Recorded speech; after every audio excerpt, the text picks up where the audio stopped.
Hi everyone, I'm Ken from Crypto Trading KS. If you're new, welcome, and welcome back to our regular community. I'd just like to shout out and say hi to everyone in our community. I do my best to get back to people. At the moment I'm getting pretty snowed under, so whenever I give you a like and a heart, it just means, hey, thanks so much. Let's get into it and let's run the numbers. Bitcoin is currently trading at 34,117, up 1.52%. Ethereum currently trading at 21.33, up 0.76%.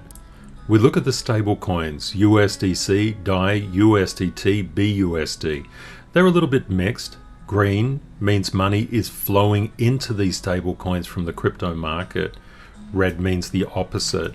Grey means they're kind of undecided, just moving between green and red. Let's have a look at the Ethereum tokens. I'd just like to let you know that everything I do for you is free. Twice a day, 7 days a week, I share my experience as a full-time crypto trader. I make my money from the markets. I don't ever put in leverage trading links or anything of that nature. I don't have any paid groups. Please be aware of scammers. My goal is to assist you to be more of a financial blessing to yourself and those you love. We can see pretty mixed things. Talcoin is doing well. CRO, KCS, synthetics. Not bad, not bad. Overall, the market looks relatively healthy. I'd like to introduce you to Rule 2. Never use leverage unless you want to gamble. In the last episode, episode 119, we talked about Anand Singhal, who built up $50,000, his life savings. He actually gained 24,000, so he had 74,000 in his account. Now what happened? He was trading on Binance under leverage. He got liquidated and he lost it all in 7 minutes. This is the price that you can pay when you trade under leverage. Now, this particular article from the Wall Street Journal, which literally came out yesterday, was about a group of 700 traders that want to sue Binance. And this is not common just to Binance. It occurs across all exchanges all throughout the world, and including stock markets as well. The key here is to understand that Binance and the other exchanges have already covered this kind of thing off in their terms of service. Let's go in and have a look at Binance terms and conditions. Risks of margin trading. This is why I say please do not trade on margin. Margin trading is highly risky. As a leverage trader, if you're using leverage, you have terms and conditions like this on whatever platform you are using. You acknowledge and agree at your own risk that things fluctuate violently. Violently, plus or minus 80% is a violent fluctuation, may result in major gains or losses. In some market situations, you may find it difficult or impossible to liquidate the position. For example, insufficient market liquidity or technical issues. This may prevent you from executing orders. Also, margin trading does not have a guaranteed measure against losses. Oh my goodness, why would you ever touch something like this? Of course, if you're a professional and you know the risks, that is very, very different. But if you're new into the crypto market, please do yourself a favor. Don't go anywhere near this stuff. It will destroy your finances. I always say the best thing to do is to trade at spot. Now, many people in the community say, Ken, what is spot? Spot is when you use fiat trading. You may have US dollars or whatever your currency is, it doesn't matter. And you exchange that for a digital currency via a fiat currency exchange. It means you are exchanging also one digital currency for another digital currency. That's spot. I hope that helps clear up the difference. You should always trade at spot until you are profitable. This first session is really about the trend part of Rule 174. I call this the T cubed method. You need to understand what the overall trend is. Then you need to get the timing. You need to then pull the trigger. What happens when people are new to investing and trading? They tend to just want to pull the trigger first. It's either buy, buy, buy, sell, sell, sell, and they hop into whatever they're focused on and just look in there. They don't really care so much about the timing, what the particular market is doing, how the top 7 are moving, how the shorts and longs are impacting, what max pain on options is. They don't look at those things. They just want to buy and sell inside their particular alt. This is almost guaranteeing you will lose money if you just focus on the trigger first. Going back, timing. The key is the trend, the overall trend. If you get the overall trend correct, which is what we do every day, look at the trend and then look at the timing. If you get this right, you're going to do really, really well by just going through this T cubed method. There's always so much negative news out there. I would just like to share a quote with you from Peter Lynch, who was an incredible investment genius, really. Far more money has been lost by investors preparing for corrections or trying to anticipate corrections than has been lost in the corrections themselves.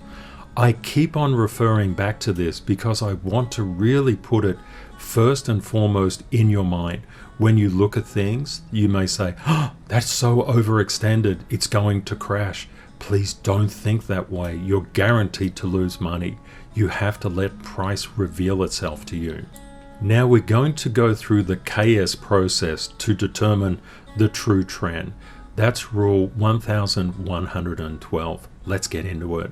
I'm going to present things in a slightly different way in this episode. I would like you to understand that there is a business cycle. We've just come out of contraction. We're in early stage recovery. We're a long way from mid-stage recovery. We're not even at expansion yet. This is the US. Let's have a look at Canada. Canada is the same, early stage recovery. Let's look at China. Sort of nearly mid-stage recovery. Let's look at India.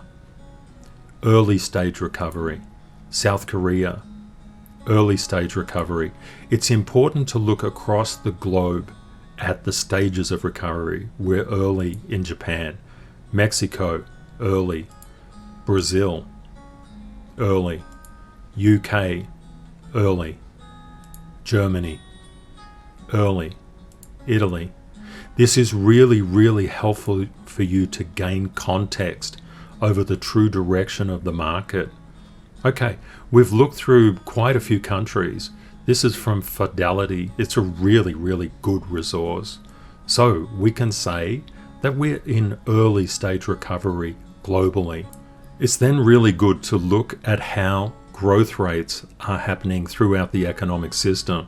S&P 500, this is the CAGR, the compound annual growth rate. It just basically says year on year how much something is growing. For the past 10 years, the S&P 500 is grown at 13% per year.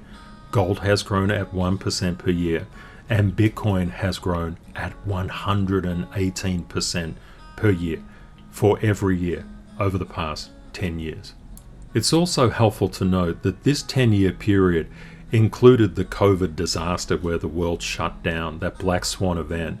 It included a lot of different things, including the sell-off from the bull market peak down to the bear market low. When you compare these assets, I think it's really helpful to understand the regulation that's coming in is good for the crypto industry.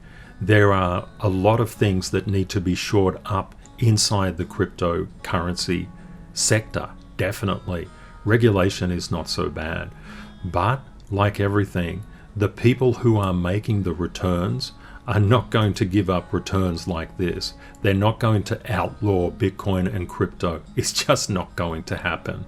That brings us to a really important rule, Rule 209. Think institutionally and not as a retail investor or trader. Now, what does this mean? Institutions think very mathematically. They think in terms of annual growth rates. They think in terms of total addressable market. If we have a little look here at this technological adoption curve, you've seen this quite a few times, but it's really important to keep reinforcing key messages. Total global internet users grew from 1992 to 2006 along this curve. These are millions of users. What we're looking, crypto users are growing far more quickly from the same basic level. It's really important to understand. You've seen so many multi-trillion-dollar companies emerge from the internet.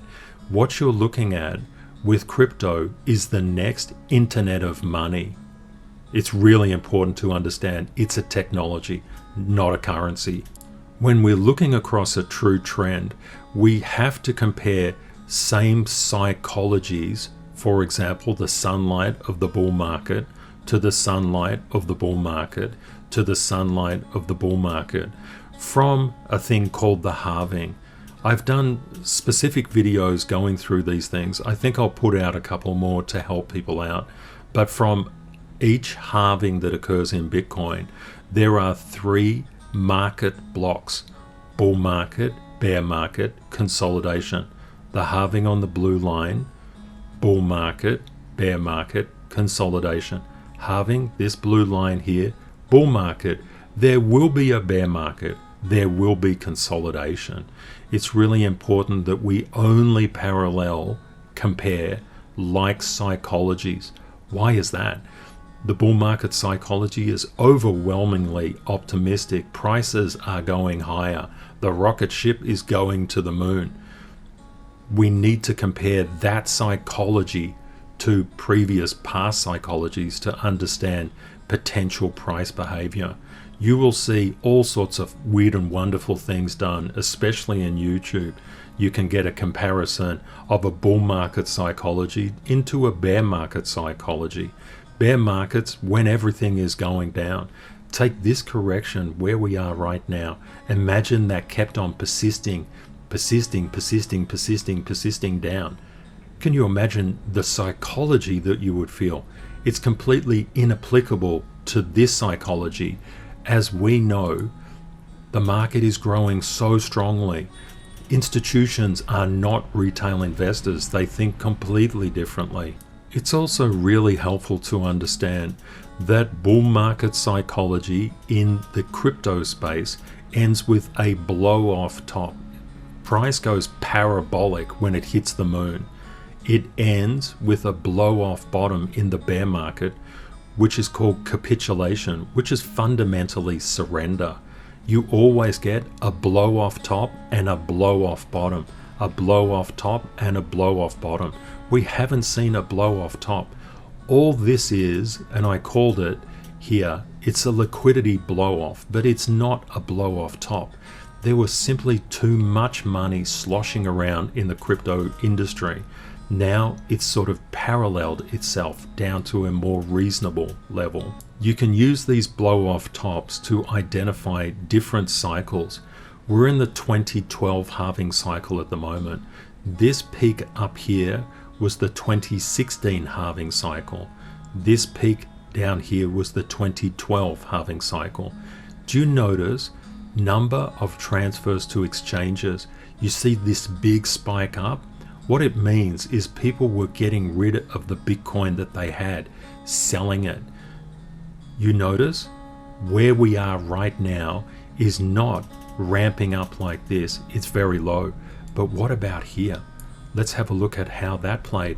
Yeah, that played out the same. The concept in all of this analysis is try and do our best to compare apples with apples and have meaningful comparisons to what we're looking at. The blow off top is always measured by euphoria. The blow off bottom, capitulation, is measured by this red spike down. We haven't seen any blue spikes, as we have in past market cycles. So far, so good. When we do this on-chain analysis, what we're really saying is, how is the market behaving? There's a lot of on-chain data that you cannot make any reasonable assertion back to price. These particular graphs you can look at and you can see when things are changing, and that's really important. That's why I bring them to your attention. Reserve risk. We can see down here, we're currently quite low near this green area. In the past blow off peak, blow off top, we got into the red. These blow off peaks as well into the red. We're a long way from the red at the moment. A couple of community members asked, well, so how are things going? I understand you're looking at all these graphs, but where are we? When I look at something like this, I'll look at the Puel multiple here. You can see past cycle, this peak came into the red. Peak came into the red, into the red. You see, we're not in the red. We're down here towards the green. What's that mean? Bitcoin is going up. It's really at a very good level to go higher. That's what it means. Let's have a look at stock to flow deflection. What we see here in the current cycle is that it's really green right all the way down here. Now, we notice at that past peak, it was very red. We haven't seen any of that red now. We can say that we're along, this position is a long way relatively from this position. If we look up to the previous 2012 peaks here and here, it was very red. We haven't seen any red. Things are looking good. Let's look at some more on-chain data. Realized cap, hodl waves. What do we look at here? See this peak up here where my mouse is? That's the 2016 cycle peak. Go back to the two cycle peaks of the 2012, one here and one down here. Notice 3 claws, 1, 2, 3. 3 claws, 1, 2, 3. We've got 1 at the moment. This just supports what we've been seeing all along, that Bitcoin has a long way to go. Every day we start with the assertion the KS model is wrong, a bear market is in, prove that we are still in a bull market. Okay, let's keep on going. Let's prove that. Notice the previous cycle peak here.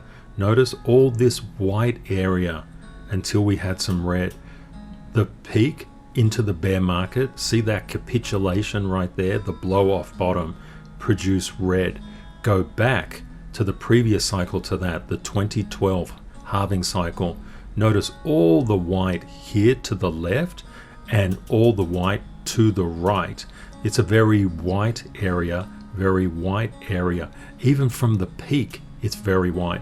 Now, what we see is the red area here is all the way down before the real first exponential move up.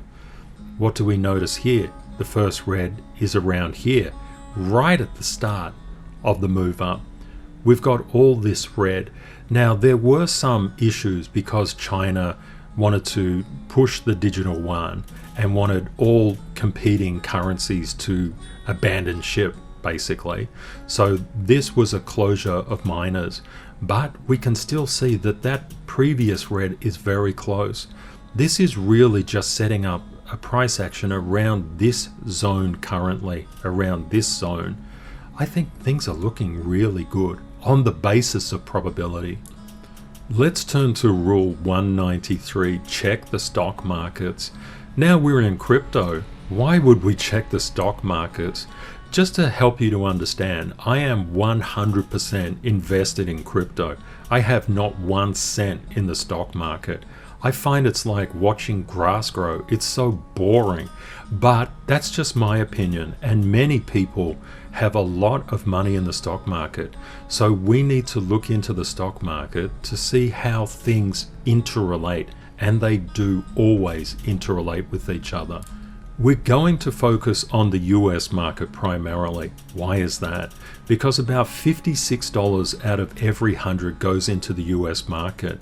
It's like kind of like how Bitcoin plays in the crypto market. You may have another project, maybe ADA or Dodge or XRP or whatever it is, but Bitcoin still moves the market. The US stock market moves the entire globe. The important thing to understand is that there's a difference between something causing something and something just looking like it's causing something. We always have to collect probabilities.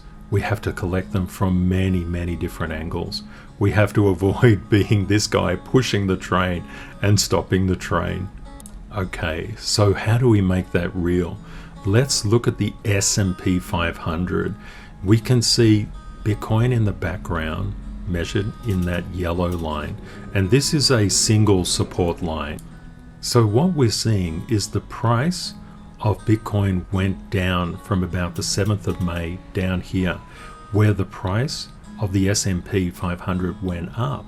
Now, is this S&P causing the Bitcoin price to go down? No, it's not. There is a degree of association. We just have to bear in mind that it's a much more complex relationship. I just wanted to bring something to your attention. The Q2 earnings season in the US is just starting. There are bodies out there predicting about 65% quarter-on-quarter profit growth, which will be the strongest earnings since Q4 of 2009 after the global financial crisis. I wouldn't be surprised if we get a strong uptick in these major indices. Let's see how it goes, but the foundations are there for continued growth. Let's check out the NASDAQ 100. It's been on a bit of a tear recently, as we can see. We have a strong support line in here. I fully believe that this must retrace at some stage. When it starts to retrace, as price is always moving in a wave, it's going up and down, it will come down, absolutely. When it does, people will be screaming that the markets are crashing. The markets will not be crashing. It's just a normal retracement. It's good to understand that strongest earnings growth quarter on quarter since the GFC is a real good positive momentum force in the markets to keep pushing them higher. The Russell 2000 had a really strong uptake here and is consolidating. With data like this coming out through earnings season, it should in all probability go higher. If we look at the Dow Jones futures, it's looking good as well. Let's just quickly go through the other ones. The Grayscale Bitcoin Trust is seeking to convert this resistance to support. Not got there yet, but these are pretty big funds. Let's have a look at the Bitcoin Fund, Canada. It's under resistance, but getting close. Have a look at Coinbase. We can see this resistance has been turned to support and it's starting to break out. That's very good for Grayscale Bitcoin Trust and QBTC. Let's have a look at ARK. ARK is over this resistance, turned it into support, and is trading quite well. What this means to us, we're collecting probabilities. We always have to make sure we're not that guy pushing the train, that we see things that are not there. What we're seeing is recovery in technology funds with heavy weights to Bitcoin. This is looking pretty good. Let's have a look at MicroStrategy. We're seeing the same behavior. This is going up. Bitcoin should follow. Let's have a look at Galaxy Digital. Over that resistance turned to support. Good. It's got a good basing pattern there. Let's look at Riot Blockchain. Also good. Covered over resistance. Let's have a look at Marathon Digital. Past resistance turned to support. Uptrend. These uptrends, these are smaller concerns than the other ones. I tried to rank these by market cap. Hive Blockchain, it's passed above resistance. It got up, came down. It's a little bit wonkier, but this always happens in lower cap. Upward support in Bitfarms. We've got this resistance. is just bubbling along, but it will be pulled in the direction of the leaders of the pack. Argo blockchain, overcome resistance, consolidating, looking for a move up, all looking very healthy. We look really deeply into these things because we want as much forward notice of any corrections as humanly possible. We're always trying to get in front of the market by as big a distance as we can. Let's have a look at gold. Gold has this resistance and it's just coming up to that resistance now. Have a look at silver. Silver is trading above its support. Everything is looking pretty cool. The VIX, which measures fear, has come down. That's a good sign. The DXY, overcome resistance. This resistance back here, quite a long resistance. We've got this resistance into play now. It's coming up to that resistance and backing off. Let's have a look at the 10-year Treasury note. We did a lot of discussion about this. I believe the FOMC meeting, people were shorting Treasury note yields and they're just covering, so it's looking good. We're anticipating it get back over this support and continue up. Let's have a look at the Treasury 30-year Treasury bond yield. It's got up to support already. Let's look at the TLT, the Treasury bond ETF. It rallied hard and now it's coming back. Let's look at some sort of forward-facing industries. The transportation sector, it's getting over resistance and turning it to support. A little bit weak, but it's got this upward support channel. We're just trying to figure out how the engine of the economy is running right now. Let's have a quick look at utilities, mainly a defensive sector.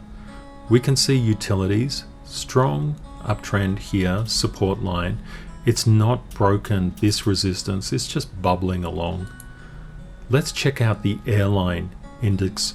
This is really interesting because if you think about it, when COVID shut the world down, we had this kind of problem. We're looking at the Delta variant at the moment as a potential secondary shutdown of the world if it gets out of control. This is why it's really, really important to watch these key sectors like the airline index. We can see this is trading above support at the moment, but it has had a bit of a hit, as we would expect anyway. Let's have a look at light crude oil, still on a fairly substantial support. And let's have a look at Brent oil, still bubbling along at support. What does it mean? Nothing's really changed. Everything is fine. Everything is just bubbling along as it was previously. Let's have a quick look at Bitcoin's technical analysis. We can see that there's a heavy degree of structural resistance right here around the $35,000 mark. Bitcoin is currently trading at 34,141. It is above support at 33,588 and above support at 32,834. There's a good amount of structural support underneath at 32,414. We're really expecting that Bitcoin needs to get above this $35,000 mark to make its rally up. But this is very good. If you look at this structural resistance line, it just was broken and it's being turned into structural support at the moment. That is incredibly healthy. If you're not sure about structural support and structural resistance, I would recommend you have a look at episode 93. 93 is where I take you step by step through drawing structural support, structural resistance, and different lines. I don't use any add-ons or anything like that. After many years, well, many decades of trading, I do it all myself. I mark all my diagrams up by hand. I think if you use other things that are come out of a box, it's not as good as drawing the line yourself, because at least you know exactly what things mean. Just returning to Bitcoin, this is a really positive thing. there was a high probability that we would come up and test that $35,000 mark. That's what I explain in episode 119. This is looking really good. I hope you found the content useful. What all of that analysis means is Bitcoin is on track, the stock market looks healthy, the fundamentals of Bitcoin look healthy in the on-chain data. Everything is looking set for Bitcoin to continue its price move upwards in terms of the bull market. I hope that helps to just summarize what we've been looking at. Everything I do for you is free. Please be aware of scammers. I do these videos to assist you to be more of a financial blessing to yourself and those you love. Let's have a look at the Ethereum tokens. That could be a bit of fun. Please say hi and let me know where you're viewing from, and if you have any questions. Our community is really helpful and supportive too. I always do my best to respond as well. I'm finding I'm getting a little bit overwhelmed with things, so when you see a heart and a thumbs up, just know I'm saying, wow, you're the best. Thanks so much for that comment, and welcome to our community if you're new. If you would like twice daily updates, 7 days a week on price movements in the crypto market, please subscribe to YouTube and follow me on Twitter. Please always bear in mind, crypto is volatile. Always prepare yourself for the best and worst case scenarios. Reality will likely be between them. Let's go back to the main market. Stay safe out there, take care, and see you next time. Bye for now.